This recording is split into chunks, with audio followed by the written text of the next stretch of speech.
Hello and welcome to GBN Originals. I'm Ben Leo.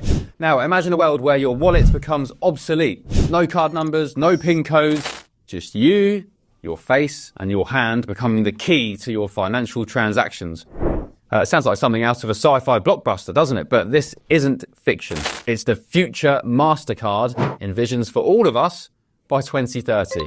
In a bold announcement, MasterCard has revealed plans to phase out the iconic 16-digit credit card number that's been a cornerstone of modern commerce for decades.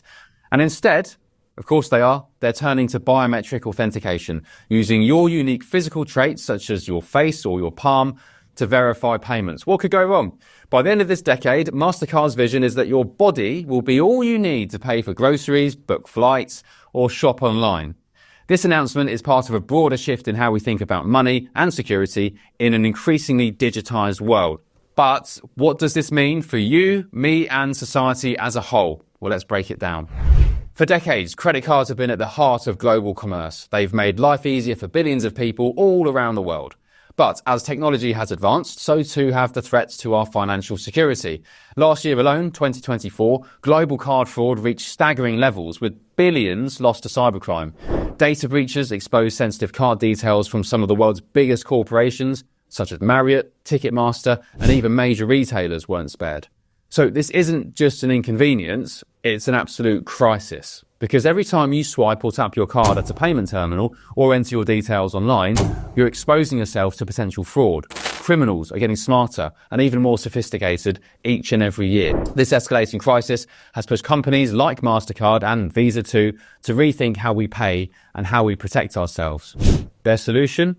Biometrics. Your fingerprints, your face, even the palm of your hand, combined with advanced tokenization technology.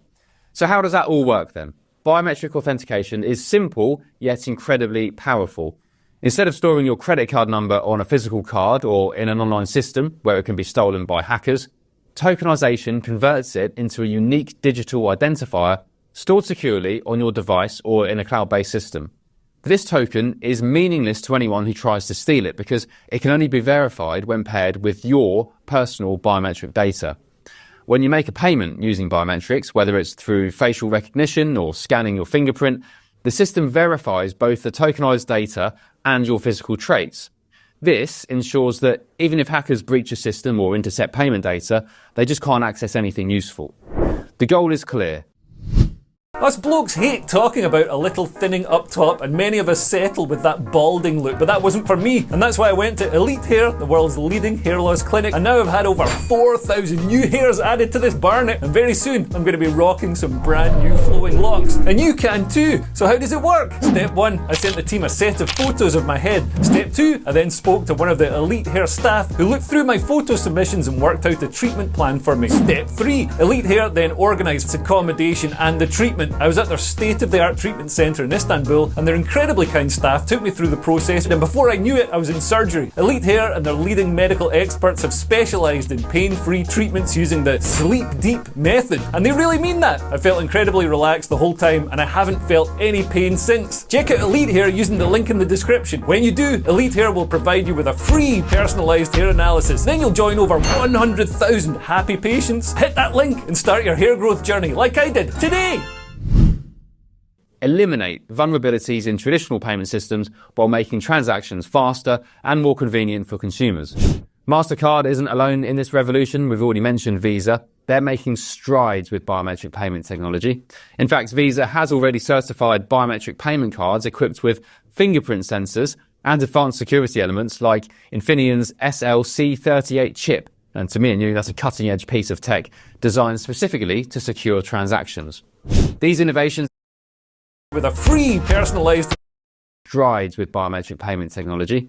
In fact, Visa has already certified biometric payment cards equipped with fingerprint sensors and advanced security elements like Infineon's SLC38 chip. And to me and you, that's a cutting-edge piece of tech designed specifically to secure transactions.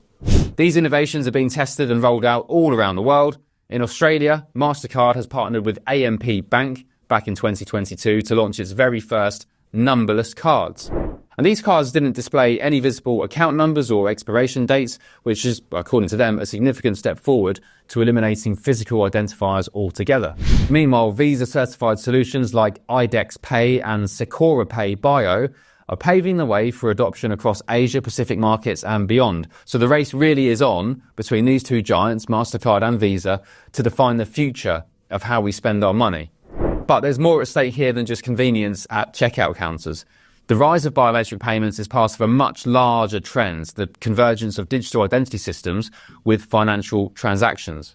Think about it for a second. Biometric authentication ties your unique physical identity directly to your financial activity. And it doesn't stop there. All around the world, governments and corporations are developing systems that link biometric data with everything from healthcare records to legal identification apps. Proponents of this, well, they argue that this kind of integration will enhance security and make you safe and make it all seamless for everyone involved. Imagine being able to access government services or medical care simply by scanning your face or your palm. Sounds ideal on paper. But critics warn that this could lead us down a very slippery slope indeed towards centralized control over personal data. Once biometric systems are fully implemented on a global scale, just who will control them? And what will happen if or when they're abused? Biometrics promise unparalleled security against fraud, but they also come with significant risks too. Unlike passwords or PINs, which can be reset if compromised, you can't just change your face or fingerprints if they're stolen, even if you might like to at times. Experts have raised concerns about what happens when biometric data falls into the wrong hands. Cybersecurity analysts point out that once stolen, biometric data is essentially gone forever. Poof! It can't be replaced like a lost credit card number. Privacy advocates also have sounded alarms about centralized databases storing vast amounts of biometric information. These databases, these hubs, can become prime targets for hackers, or, worse yet, tools for mass surveillance by governments or corporations or nefarious states. The risks are real, but so too apparently are the benefits, because surveys show that over 80% of consumers are willing to use fingerprints instead of PIN codes for high-value transactions because they see biometrics as faster and more secure than traditional methods. So despite privacy concerns, many people are excited about the prospects of ditching their wallets altogether and just scanning your face on a screen or putting your palm on a screen. The idea of waving your hand or scanning your face at checkouts does feel futuristic and undeniably convenient. Some consumers love the idea because it eliminates fumbling for cards or remembering passwords or PINs during busy moments. Others, though, including me, I'll have to say, they remain skeptical about whether these systems will truly protect their data in the long run. But one thing is clear. As companies such as MasterCard push forward with these technologies, consumers will need to weigh convenience against potential risks very, very carefully.